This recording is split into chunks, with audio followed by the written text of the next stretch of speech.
देश के लिए बिहार हमेशा एक राजनीतिक प्रयोगशाला रहा है। बड़े बड़े आंदोलनों ने यहां पर जन्म लिया है, बड़े बड़े गठबंधन के सूत्र यहां पर तैयार किए गए हैं। इस बार भी एक बिहार फॉर्मूला बनाया गया है, पर क्या 2019 में जो ममता बनर्जी नहीं कर पाई वो 2024 में नीतीश कुमार कर पाएंगे? हम तो सिर्फ चाहते हैं कि सब एकजुट हो, मिल करके सब लोग लड़े और हम लोग मिल करके पूरा का पूरा सिद्धांत बना के चले और देश को आगे बढ़ाएं। और समझते इतिहास बदल रहा है।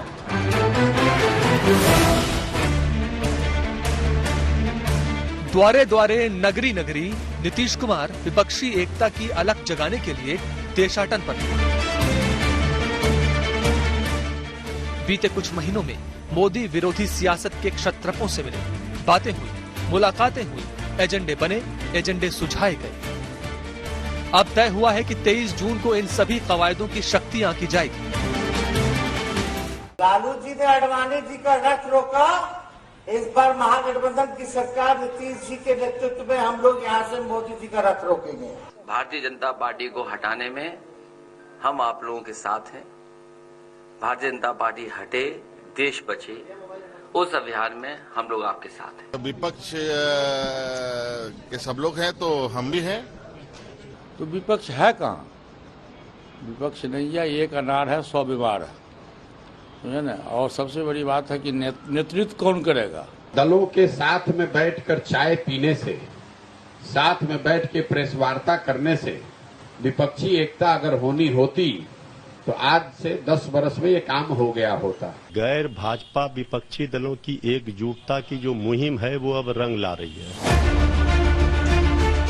सियासत में समर्थन पर दांवपेच होते हैं, लेकिन विरोध की बात हो तो सत्ता के संघर्ष में एक साथ आते हुए दिखते देर नहीं लगती।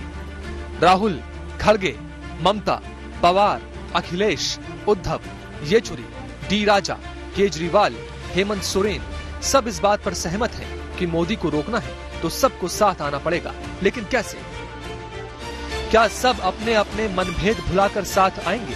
बस इसी पर मंथन होना है। अंकनाद तो हो ही चुका है 2024 में भाजपा के जाने का, ये उस बात को यकीन में बदलेगा और भाजपा भी छटपटाहट में है। ऑपोजिशन को एक करने में एक बहुत ऐतिहासिक कदम लिया गया है। पहले एक साथ में एक मैसेज कर देना है कि हम लोग सब एक साथ में है। हम तो पहले से आप लोगों को कह चुका कि हमारा इसमें कोई ऐतराज नहीं है। हम चाहते हैं बीजेपी 0 बन जाए। अगर सारा विपक्ष इकट्ठा हो जाता है, नॉन बीजेपी सारी पार्टियां इकट्ठी हो जाती हैं, तो एक तरह से 2024 का सेमीफाइनल होगा। विपक्षी एकता का गणित नीतीश ने लगा लिया है। हाल ही में वो जिनसे मिले या मिलेंगे उसके पीछे की एक चुनावी तिकड़म की तस्वीर दिखाते हैं।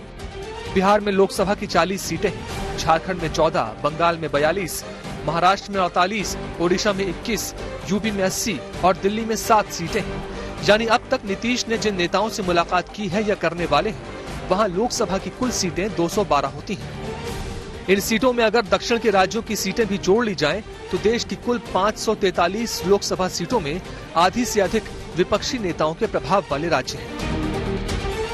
नीतीश को और दूसरे विपक्षी नेताओं को लगता है कि अगर इन सभी राज्यों में साथ की बात बन गई तो 2024 में देश की सियासत की तस्वीर बदली भी जा सकती है।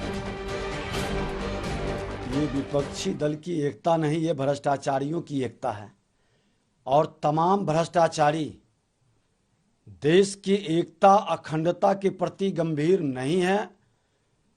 ये तुष्टीकरण की राजनीति में पूरी तरह से आज भाजपा के राष्ट्रवाद पर चोट कर रहे हैं।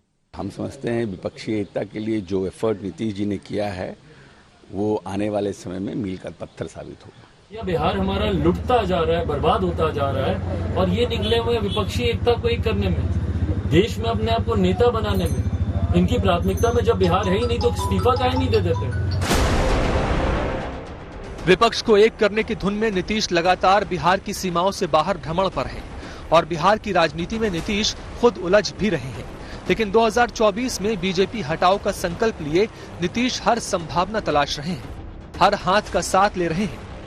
जाति आधारित गणना पर कोर्ट में फजीहत और सवर्णों की नाराजगी चल रही है। आनंद मोहन की रिहाई के बाद से दलितों के मन बंटे हैं।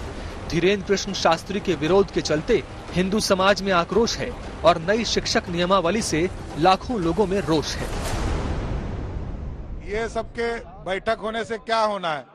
कोई आज तक एक व्यक्ति मिला जिसने कहा कि नीतीश बाबू प्रधानमंत्री के लायक है? अरे ये तो मेमोरी लॉस सीएम है, स्वयं घोषित प्रधानमंत्री हैं। अब इसके बाद बचता क्या है? बिहार को बर्बाद करने वाला व्यक्ति सिर्फ और सिर्फ नीतीश कुमार है। ये टूरिज्म अपना पर्यटन का केंद्र खोल रखे हैं और लोगों को बुला बुला करके कि विपक्षी एकता, ये टाई फिश हो जाएगा और कल होकर के मोदी जी के सामने ये चट्टान, उनका इतना बड़ा चट्टान है भारत की जनता कि वो टकराएगा तो चूर चूर हो जाएगी। राजनीति है और इसका श्रृंगार ही आरोप प्रत्यारोप है। नीतीश कुमार इसी उम्मीद के साथ आगे बढ़ रहे हैं। कई फॉर्मूलों पर बात हो चुकी है। किस राज्य में क्या रणनीति मोदी सरकार के खिलाफ होगी, इस पर भी कई बयान आ चुके हैं। यहाँ भारतीय जनता पार्टी इनकी शक्ति मजबूत है, वहाँ अन्य अपोजिशन के साथियों को साथ मिलकर हो सकता है तो एक ही कैंडिडेट यहाँ नॉन बीजेपी की तरफ से दे सकते हैं। तो इस पर प्रयास करना, ये इशू पटना की मीटिंग में डिस्कस होगा। ऑपोजिशन का जो देश के लिए विजन है उसको हम डेवलप करेंगे और जितनी भी पार्टियां हमारे साथ चलेंगी उनको हम सबको एक साथ लेकर जो देश में आइडियोलॉजिकल लड़ाई चल रही है, विचारधारा की लड़ाई चल रही है, उसको लेकर 23 जून को बिहार में तय होगा कि विपक्षी एकता की धुरी बनने की कोशिश में नीतीश कितना बदल पाए, कितना सियासत बदल पाएगी। बीजेपी भी हर कदम को देख रही है। रणनीतियों का दौर जारी है। चिंतन मंथन नए चरण में है।